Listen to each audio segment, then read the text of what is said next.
What's going on YouTube? It's Robert Hall, and today we're going to be talking about the Godox TT350 Speedlight built for Fuji flashes.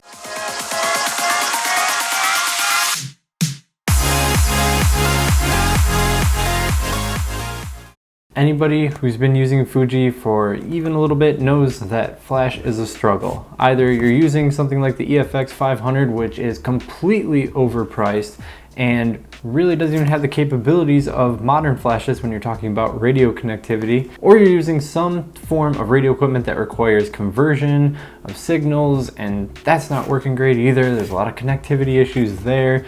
No one's really done a great job of that yet either, but TT350, finally, a company that's doing flash right, Godox. You guys know I love the company Godox, but finally a company is doing flash right for Fuji. First off, I'd like to thank the company Pergear. They sent me this copy of the TT350, so link in the description if you want to buy one off Amazon, straight from Pergear. In addition to the TT350, they also give you a nice little gel kit and cleaning kit that you can use if you need it. Neoprene case, not too useful to me. I don't tend to keep them in these cases, but if you do, one comes with it. So right out of the box, you can see that the TT350 is much smaller than the V860. TT350 is about half of a pound, and it is 5.5 inches tall and 2.5 inches wide. And that's because it's designed for a mirrorless camera, which are much smaller than traditional DSLRs.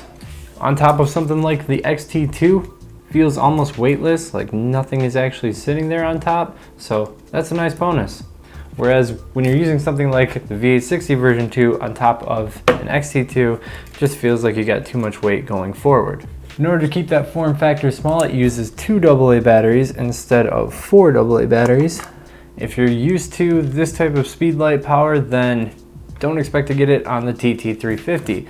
When I put these two head to head for power, I found that the TT350 was 1.4 stops less than the V860 version 2. And that's no surprise, we've got a smaller flash head, less power from the batteries, so it's to be expected.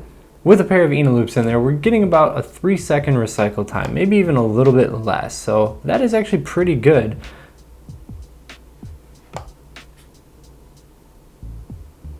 Yeah, right around 3 seconds consistently. So right now we've got it in the standalone mode. This is if you're using it all by itself. From there you can choose between manual, stroboscopic mode, and TTL. When it's in TTL, if you hit the set button, you can increase compensation up or down using the dial.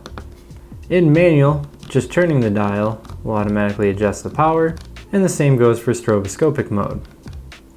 Second button controls the zoom head. You can choose to use automatic, where it will use the focal length information from your camera, or you can manually set the zoom up to a maximum of 69 millimeters. Holding that button will allow you to access the custom functions, where you can make adjustments to, say, the standby time and the AF on and the screen dimmer. All those little functions you can find within those custom functions. Now, despite its size, the TT350 does have the same functionality of its bigger brothers like the V860, in that it can control anything else from the Godox lineup. But since it doesn't have all the same buttons, you kind of get to those menus a little bit differently. So here's how to do that. First off, the sync button by itself, if you just click it, will control high-speed sync on and off.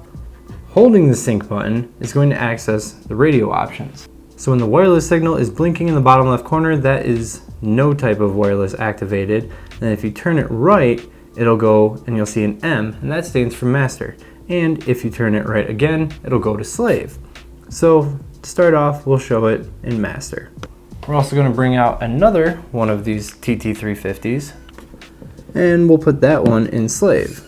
So if you hold down the slave button, you'll be able to change the channel, but for the purpose of this, we're going to keep it on channel 1. So when this flash is set to master, hitting the slave button will advance between the different groups. From there, you can control them all independently as if it was the flash on camera. So if we go to the A group, we can increase the power all the way to 1/4. Now, if this one is in slave group A, it's going to pick up that signal of 1/4. If I wanted to change this one to group B, even when I fire again, you can see If we go over to group B on this one, we have no flash. So it automatically picks up that signal. We can also change the mode of a group to off or to TTL. And if this one is in that same group, A, and we hit the test button, now this flash is in TTL. And that's basically all you have to do to function between the different units. Simply set the group that you want your slave to be in and set your master to control that power. It's very similar to the XT32 in that you have to go through each individual group as opposed to the V860, which displays it all on one screen. Best part about the 350 though is that you're not limited to just using it with other 350s because these aren't the most powerful flash out there. Thankfully there's other solutions for power from Godox, such as the Godox 8600 or the Godox AD200. So for those that don't know, the 8600 and the 8200 both have receiving technology that can work for any of the brands. So there is no brand specific version of the 8600 and 200. That's because they don't have hot shoes. So they just built the functionality into the flashes for all the different systems, and they'll accept the signals from any of the flashes, including the new TT350, so long as you update the firmware, because these weren't available for Fuji before. Now these work for Fuji as well as Olympus and their version of the TT350. So if you already have some flashes like the 8200, 8600, all you have to do is update the firmware and you'll be ready to go with the TT350. Now, more interestingly, Godox just sneakily updated their firmware for the V860 version 2, TT685. The TT350 can also now control a V860 version 2. And that used to be possible in manual, but now it can do it in any mode. Right here we got a Flashpoint zoom lithium ion, which is also known as the V860 version 2 for Nikon because they don't make them for Fuji. If I turn this flash on and I put the V860 version 2 in slave mode, give them a little bit of space, you can see the V860 version 2 actually picks up a Fuji signal. And this works in both TTL, high-speed sync, and TTL compensation.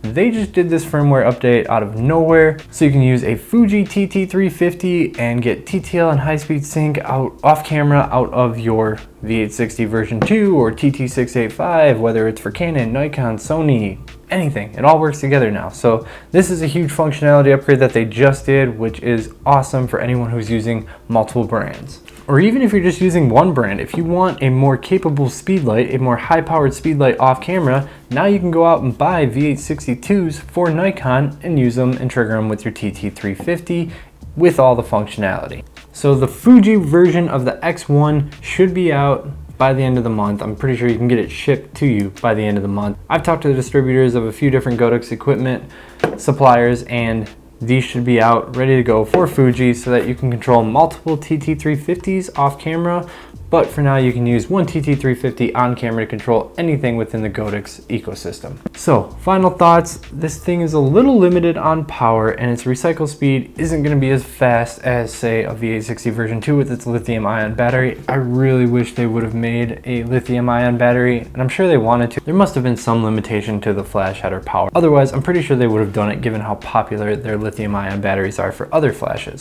The price is really cheap. These things are only 76 bucks a pop and more functional than the EFX 500, although less powerful. You could get 6 of these for the same price as one EFX 500.